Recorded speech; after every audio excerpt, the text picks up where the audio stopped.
kebetulan kemarin Ibunda Gusti Pati, Ibunda Gusti Sultan wafat. Ratu Dalem Hajah. Mohon doa untuk beliau. Al-Fatihah.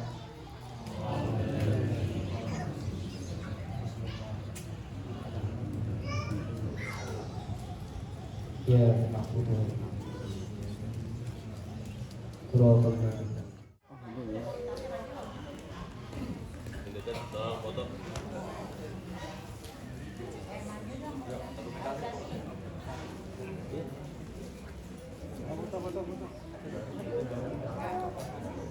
Ajuan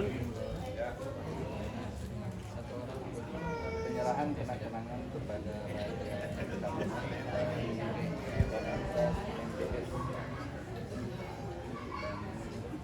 Raja pun diwakili oleh Bapak Haji Muhammad kepada Raja Kanoman 12 Maret 2023. Hanya sebelum dibawa ke Gunung Sembung yang tadi kita ziarah. Gitu. Nah, ini semua lambang wadasan, ini simbol kepemimpinan. Simbol pemimpin itu simbol insan kamil. Insan kamil itu gelar yang diberikan dari Nabi Muhammad kepada Sunan Gunung Jati ketika beliau bertemu dengan Nabi Muhammad. Itu Yang pertama di sini raja siapa yang pertama? Pangeran Cakrabuana. Cakrabuana yang pertama. Pangeran Cakrabuana. Berarti tadi kuburan keluarga raja di sana. Di sana semua itu makam komplek keluarga raja dan pejabat kerajaan. Kalau luar nggak bisa sudah situ ya. Kalau orang luar nggak bisa. Masih ada keturunan raja. Masih ada keturunan raja. Berarti saya nggak masuk nasib itu ya. Kalau ditaruh di sini berapa lama? Ditaruh di sini paling sebelum diberangkatkan saja. Jadi setelah disolatkan. Saling nginep nggak? Ditaruh di sini dulu sebelum diberangkatkan. Boleh nginep. Ditaruh di sini. Nggak lama. Hanya ditaruh di sini. Nanti setelah itu dibawa ke Gunung Sembung untuk dimakamkan. Jadi sekarang kita sekaligus tempat kembangnya kita meninggal. Maksudnya kalau kita harus ingat mati. Iya. Iya. Jadi ini namanya Mandi Mastaka. Di area sini namanya Prabayasa. Jadi Prabayasa itu tempatnya para prabu. Nah, para prabu itu gelarnya tua sebenarnya, profesor kalau sekarang. Jadi orang pejabat yang sekelas prabu ini mereka orang yang sudah ditempa dengan pendidikan, pengkaderan yang sedemikian rupa. Jadi dulu pejabat itu ya mesti intelektual. Jadi nggak bisa asal-asalan rekrut pejabat. Jadi pejabat itu satu harus ahli kata agama, kedua ahli tata negara. Harus orang pintar. Itu Profesor Dr. Sri Babudama. Dari dulu memang senang baca naskah, senang baca buku.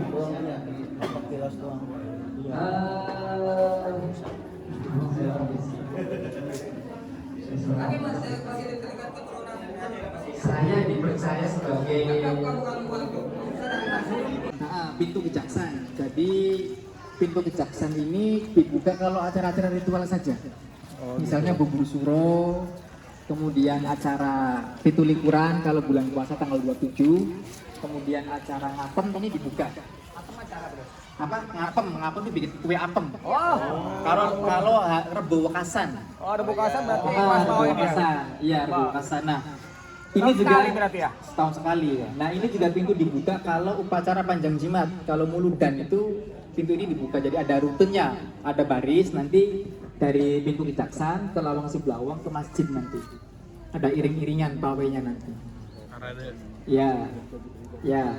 Kemarin juga menjadi rute kalau pemakaman. Jadi keranda dibawa dari sana. Sebelum dibawa ke sana itu ada tradisi namanya ngolong. Ngolong itu kerandanya di atas. Nanti di bawahnya yang muter-muter 7 kali seperti toa. Keluarganya. Itu dalam satu kepercayaan tradisi di sini supaya kita sebagai orang yang ditinggalkan ini jangan menangisi lah. Jangan terlalu berlarut-larut sedihnya. Gitu karena harus ikhlas menerima takdir yang sudah digariskan. Nah setelah itu nanti dibawa dari sana ke sini yang dibuka Lawang Kejaksan atau pintu Kejaksan ada, jadi ada rutenya nanti. Ini masih asli. Masih asli ini Jati. Ini pintu Kejaksan. Jadi pintu Kejaksan ini Kalau tanggal 25 Safar itu ada tradisi memayu namanya. Memayu itu mempercantik, menghias atau membersihkan. Jadi sebelum dibersihkan didoakan dulu bangunannya. Yang menjaganya, yang membersihkannya orang-orang Kejaksan. Sekarang nama daerah di sebuah kota di Jalan Siliwangi. Bukan jaksa bukan ya berarti? Ya Jaksan, Kejaksan itu dari kata jaksa sebenarnya. Dulu ada namanya anaknya Sultan Sulaiman Al-Baqir namanya Pangeran Abdurrahim, disebutnya Pangeran Kejaksan. Yang menjadi jaksa di era Sunan Gunung Jati. Gitu. Gitu ya. Nah, ini nanti dari sini untuk tempat pengaduan dan pengadilan keluar dari sini kalau raja pengen pengaduan dan pengadilan. Nah, setelah masuk dari sini nanti tempat pengaduannya ada di Paseban. Oh ini tempat pengadilan ini? Ya, untuk mengidentifikasi orang salah atau tidak diadili. Ya. Ini tempat untuk duduknya keluarga raja. Yang di atas itu. Bukan buat pengadilannya bukan? Bukan. Kalau sekarang tempatnya beralih fungsi menjadi tempat ritual. Kalau bubur suro di sini. Tradisi selamatan doa apem di sini. Oh gitu. Iya, kemudian Apa ada doanya ya? ada didoain dulu sebelum dimakan. Ya, asal makan-makan aja gitu. Kalau di sana kok Sami apa langsung bikin Langsung makan? dibikin langsung makan. Iya. Nah, ini Paseban. Jadi kalau orang pengen Apa mengadu doain dulu dan makan tuh inget tuh. keraton, misalnya ada salah satu pejabatnya yang korup ataupun yang tidak amanah ataupun apa, nanti mereka akan ada tradisi namanya PP. PP itu berdiri di antara dua pohon beringin di depan. Itu? Ya, Wah. berdiri nanti diperiksa di tempat penjagaan namanya Pancaratna dan Pancaniti. Bangunan itu? Bangunan itu yang dua itu, ada Pancaratna dan Pancaniti. yang Nanti dua. ada petugas yang akan memeriksa namanya siapa, dari mana asalnya, keperluannya apa, pengaduannya apa, nanti mau seperti apa. Ketika sudah diidentifikasi, sudah diverifikasi selesai, nanti baru mereka akan dibawa ke sini. Di sini seba menghadap. Nanti menghadap, nanti didatangkan patinya ataupun pejabatnya yang bermasalah. Jatuhan ponisnya di sini. Di sini nanti. Makanya ada lalu kejaksaan di sana. Gitu. Nah, dulu seperti itu fungsinya. Karena sekarang keraton bukan lagi pemerintahan, ya sudah beralih fungsi. Bukan lagi untuk pengadilan, bukan lagi untuk kejaksaan, tapi untuk ritual dan tradisi. Gitu. Nah, ini tempatnya di Paseban. Kalau penjara di sana di pelabuhan. Ya, di pelabuhan. Ini pengadilannya. Ya, pengadilannya aja. MC. Ini pintu ini tempat Ya, periksa ini bukan, ini pintu ini. Jadi saya terangkan ini yang dikelilingi tembok merah ini namanya Siti Hinggil. Siti Hinggil ya, yang tembok keliling ini. Ada bikin kalian ini nih bangunan ini. Ya, Siti Hinggil itu nama bangunannya keseluruhannya. Ya. Namanya Siti Hinggil. Siti itu tanah, Hinggil itu tinggi, jadi tanah yang tinggi. Nah, bangunan ini namanya Candi Bentar karena seperti gapura, seperti bangunan Hindu. Seperti bangunan candi, maka ini Candi Bentar. Ini namanya Lawang Sholawat. Namanya pintu Sholawat. Karena tadi titipan Gunung Jati ada sahadat, ada sholawat. Ini namanya Lawang Sholawat. Menghadapnya ke selatan. Lawang atau pintu atau kori sama aja. Ini Lawang Sholawat. Jadi di area Siti Hinggil ini ada 3 pintu. 1 lawang sahadat, 2 lawang sholawat, 3 lawang kiblat. Nah, ini dulu bangunan tingkatnya ada 5 sebenarnya. Diuruk ya. Ini tanahnya diuruk tahun 80-an. Karena Banjir. bukan banjir, di tengah tuh dulu ada pohon beringin yang besar, akarnya itu seperti merusak bangunan. Seperti miring bangunan itu, jadi khawatir nanti ada kerusakan, maka tahun 80-an diuruk. Jadi ini tingkatnya ada 5, ini sampai dalam kan lumayan. Iya. Nanti ada batu di sini, ada batu gilang dari India ya, dari Gujarat. Di sini. Di sini itu. Udah ditanam, udah ketanam. Udah dihilang. Udah diangkat? Ya udah diangkat, diamanin. Nah, kita masuk di area Siti Hinggil. Di sini di Siti Hinggil ini di sebelah situ namanya Mandika Resmen atau Bangsal Sekaten. Tempat gamelan sekaten dibunyikan. Oh, tempat itu dalam gamelan. Ya. Jadi area Siti Hinggil ini sebenarnya dulu pusat dakwah dan islamisasi yang dilakukan oleh Pangeran Cakrabuana, yang dilakukan oleh Sunan Gunung Jati dan diteruskan oleh Sultan-Sultan Kanoman. Jadi gamelan sekaten dibunyikan di sini tanggal 8 sampai 12 Mulud. Jadi dibunyikan selama 5 hari. Sekarang masih aktif begitu? Masih aktif setahun sekali. Nanti Bapak Ibu kalau Muludan datang ke sini. Tanggal 8? Tanggal 8 sampai 12 Mulud. Itu. Rabiul Awal nanti datang ke sini. Sebelum ini dilakukan tabuhan gamelan, dibersihkan dulu. Namanya nguse, tradisinya nguse. Dibersihkan itu ada hitungan embernya Pak. Dihitung berapa itunya itu jumlahnya nanti ada 50 jumlahnya total. 51, sorry. 52. 50 itu kan itu jumlah akidah wujud kita baku mukhalafatul hawadisi dan lawannya Adam hudus fana mu masalatul hawadisi sama sifat jaiz ya, Rasul dan jaiz gitu ya. Ya itu ada 52 nanti totalnya. Nah setelah itu tanggal 8 dibunyikan sampai tanggal 12 Mulud. Gamelan sekatennya itu pemberian dari Sultan Trenggono waktu Ratu Wulung Ayu, jandanya kakaknya Trenggono namanya Pati Unus wafat ketika penyerbuan di Malaka tahun 1511. Gamelan itu masih ada? Gamelannya masih ada. Masih ada semua, Masih utuh. Kinclong. Jadi sebelum ditabuh itu dicuci dulu. Ini asli yang dulu ya? Ya, sebelum dicuci dikeluarkan dulu. Sebelum dikeluarkan didoain dulu.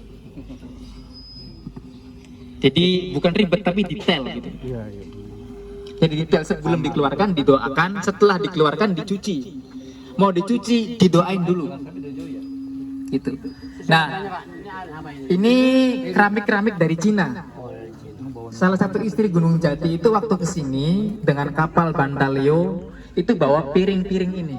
Piringnya ditanam? Ya, piring-piring ini dulu merupakan mungkin kalau sekarang cendramata. Jadi cendramata yang bernilai mahal, historis ya. bernilai historis gitu. Nah maka dulu piring-piring ini menjadi komoditi yang terkenal di dunia internasional. Bangunan ini, bangunan apa ini? Ini namanya Manguntur. Manguntur itu tempat Sultan kalau mendengar gamelan sekaten nanti beliau ada di sini. Oh gitu. Posisinya menghadap ke gamelan sekaten. Jadi fungsinya untuk Duduknya Sultan, tempat duduknya Sultan. Ini sekilas mungkin mirip kalau orang Bali nyebut ini kayak pura katanya. Gitu. Karena Cirebon itu perpaduan antara Hindu, Islam, dan Cina. Cina ini kan ininya, Hindu itu bangunannya, Islam itu mana bangunannya? Lawang Sahadat, lawang sholawat, di sana lawang kiblat. Jadi orang kalau pengen dengerin gamelan sekaten itu ada tiketnya, harus bayar. Bayarnya baca kalimat syahadat. Lewat pintu mana? Lewat pintu sana sebelah utara. Oh, sebelah utara. Jadi ketika pengen dengerin gamelan sekaten bayar. Bayarnya baca syahadat. Jadi orang yang tadinya nggak Islam karena syahadat jadi Islam. Gitu. Jadi Sarana metodenya Islam. itu dengan halus. Gitu. Nah, setelah itu dengan membaca 2 kalimat syahadat, setelah kenal dengan Tuhan, nanti ke pintu sholawat harus kenal dengan nabinya. Setelah kenal dengan nabinya harus dikenalkan risalahnya, nanti ada pintu kiblat. Gitu. Jadi 3 pintu ini merupakan simbol ajaran Islam sebenarnya. Jadi para wali itu dulu bikin bangunan, itu bangunannya saja itu memberikan makna simbol untuk ajaran. Jadi nggak sekedar asal bangun kemudian selesai. Gitu. Nah mungkin Bapak Ibu sekalian kalau nanti jadi kontraktor, jadi apa, niru wali-wali dikit lah. Gitu. Biar bangunannya bermakna. Jadi pintu Sahadat, sholawat, pintu kiblat. Nah ini Mangunturnya. Nah Manguntur ini sekilas mungkin seperti bangunan Ka'bah yang kemudian orang bisa bertawaf gitu ya. Tapi bukan begitu. Jadi kalau ada jenazah lewat dari sana ke pintu Kejaksaan, nanti dari sini lewat apa? Rutenya begitu, nggak boleh dari sana. Nggak boleh dari jalan sana juga nggak boleh meskipun besar. Jadi lewat sini. Harus lewat sini. Pintu Sarawat. Iya, ini Keluar rute. pintu Sahadat. Keluar pintu Sahadat. Jadi kalau jenazah Sultan, jenazah ibunya Sultan, Yang kemarin juga itu. Yang kemarin begitu. Lewat sini juga. Iya, itu tata aturan rute pemakaman keluarga kesultanan. Gitu Pak. Paham sampai di sini Pak? Iya. Ya, lanjut. Lanjut ya. Nah, kita mendekati pintu Sahadat. Pintu Sahadat. Tadi pintu Selamat, pintu Sahadat. Nah ini pintu Sahadat. Pintu Sahadat ini ya. Ya, ini pintu Sahadat. Nah, ini bangun apa nih yang ini nih? Ini pancaratna, tempat petugas berjaga. Oh, iya. Satam ya kalau sekarang. Beringin dua nih. Nah, ini 2 pohon beringin, Pak. Ini dulu pohon ini. Jadi kalau dulu orang pengen mengadu, kita akan seperti umur PP. Orang Cirebon nyebutnya PP. Apa tuh Pepe? PP itu ya berdiri. Kalau sekarang nama disebutnya PP itu berjemur. Dulu PP itu berdiri di antara 2 pohon beringin. Nanti yang PP ini kan pengen melakukan pengaduan gitu. Yang pengen mengadu nanti akan diperiksa oleh penjaga di Pancaratna dan penjaga di Pancaniki akan diverifikasi identitas. Nah, diperiksa di Pancaratna Pancaniki. Nanti setelah itu selesai, jalan dari sana, bukan dari situ, jalan dari sana. Dari arah kiblat. Dari arah sebelah pintu kiblat nanti ke Paseban, gitu. Nah, sebelah sana itu alun-alun. Dulu nggak ada pasar di sini, ini pasar yang bangun kolonial. Kenapa ada pasar di depan keraton? Supaya menutup akses keraton. Itu politiknya kolonial. Karena Kanoman ini keraton yang orang-orangnya jago memberontak. Oh iya, ahli agama sih ya. Ya, karena nggak mau kooperatif dengan kolonial, mereka memberontak, bikin pesantren, bikin perlawanan. Jadi hampir semua yang melawan kolonial itu mereka keturunan keraton. Kalau mereka ulama, mereka keturunan keraton.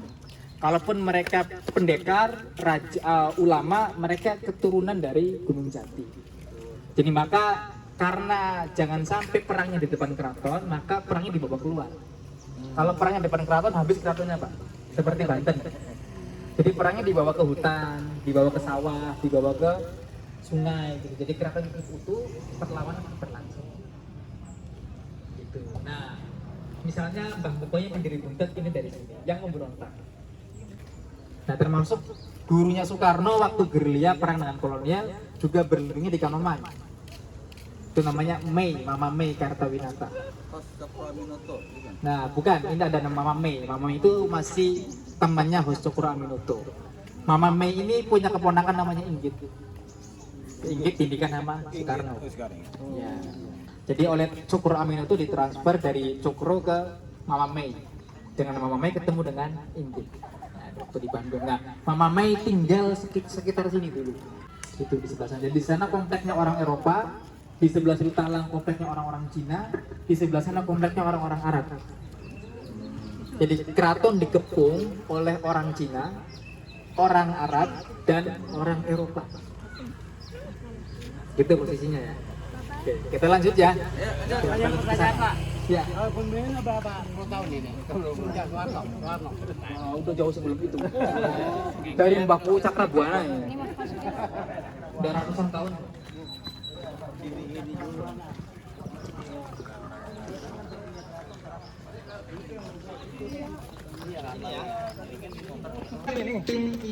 lawang Siblawong.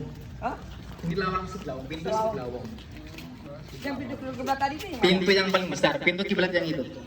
Oh ini pintu kiblat ya? Oh iya, Iya. ini ada di luar ya berarti ya? Iya. Pintu kiblat ini. Nah, ini pintu Siblawong, pintu yang paling besar.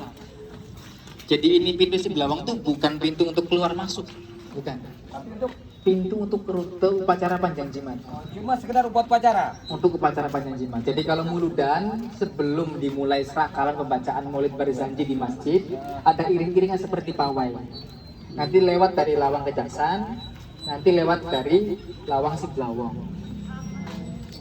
Nah, Lawang Siblawong ini merupakan ikon Keraton Kanoman.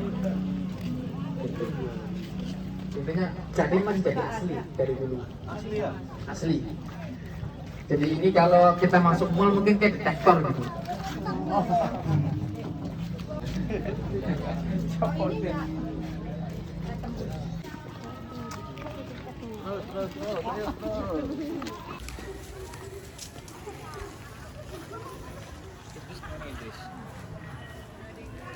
Ini bangunan belum ada berubah nih ya? Kalau bangunan musim ini zaman Sultan Jalaluddin. Oh, iya, namun belum berubah. Hah?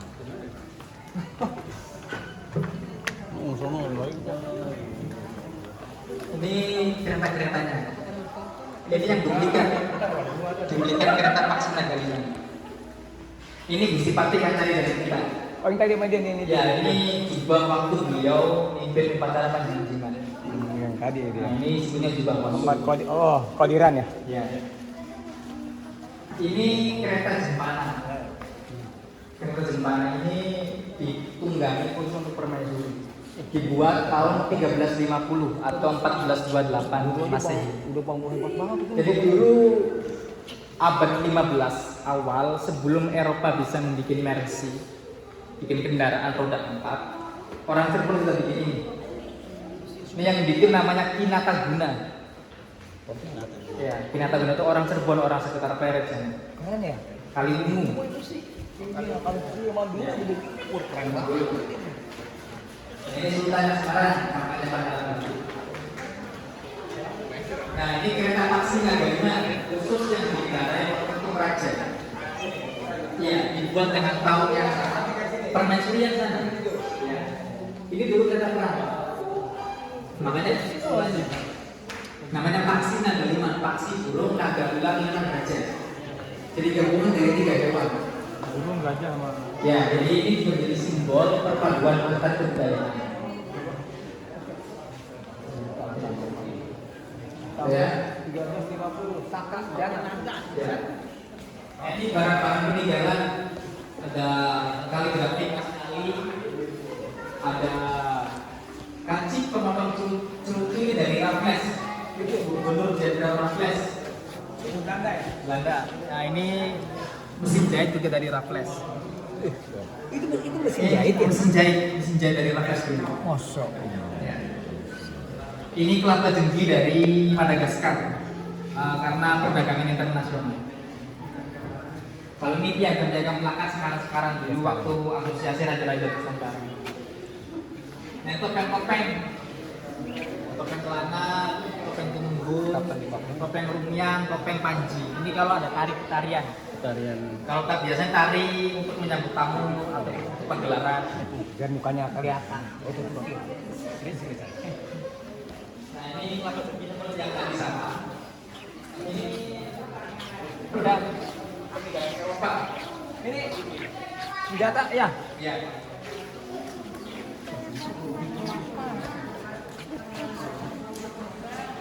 Nah, ini kisah sultan dulu.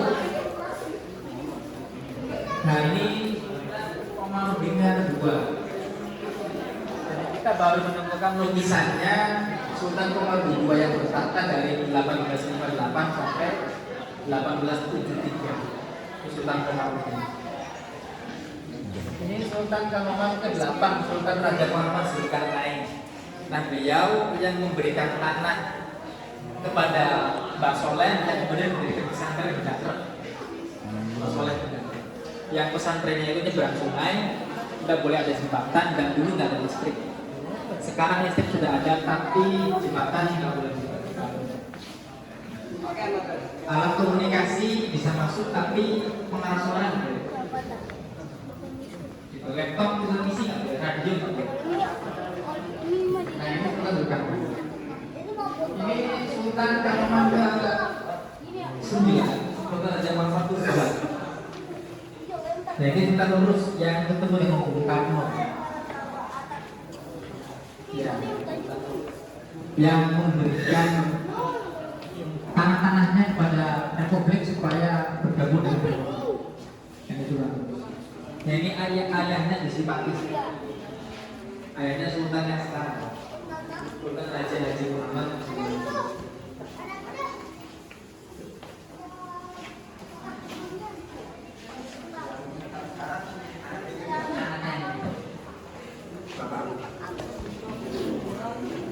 Ini daun pintu. Jadi dulu luas keraton itu 50 hektar. 50 hektar luas keraton. Sekarang Kanoman tinggal 6 hektar, Kasepuan tinggal 24 hektar. Dulu Kanoman sama Kasepuan itu nyambung jadi satu. Jalan Petrate yang sekarang mepet toko-toko Cimeru itu dulu area Kanoman. Ada jalan yang sekarang nama Jalan Lawang Gada itu dulu area keraton yang ada daun pintu, ada gambar raksasa bawa gadang, namanya Lawang Gadang. Sekarang nama jalan Lawang Gadang. Di sebelah sana Jalan Winaon, tempat alat make upnya putri-putri keraton. Nah ini modelnya begini. Jadi tempat-tempatnya orang dulu itu punya nilai seni yang tinggi. Kalau sekarang kan cuma laci-laci aja gitu. Ya berfungsi tapi nggak ada seninya. Kalau orang dulu ada tempatnya bagus dan menyeni. Nah, itu modelnya seperti ini, seperti piramida. Tempat mungkin bedah, mungkin benges, apa segala macam gitu. Skincare kalau sekarang mungkin. Ya, ini alat-alat perang meriam. Mariam ya, Mariam. Ya, meriam. Meriam. Ini apa namanya? Tameng. Tameng dan kuda. Ini Mariam. Ya, tameng. Sebelah sini ada kandaga. Kandaga ini kalau sekarang itu koper. Di sini waktu Gunung Jati ibunya di Mesir, dari Mesir dibawa ke sini, itu barang balik diwadahi di kandaga ini. Belum ada tas tuh. Belum ada tas. Belum ada koper. Sekarang sudah ada tas. Ya ini ada motif-motifnya gitu. Ya tadi punya cita rasa seni yang tinggi orang-orang dulu. Gitu. Belum ada percetakan, belum ada printing, belum ada apa-apa, tapi ukiran-ukirannya detail. Mempunyai arti aja. Ya, Ukirannya mempunyai arti. ya ini ukiran-ukiran yang melambangkan kebudayaan Mesir kuno. Gitu.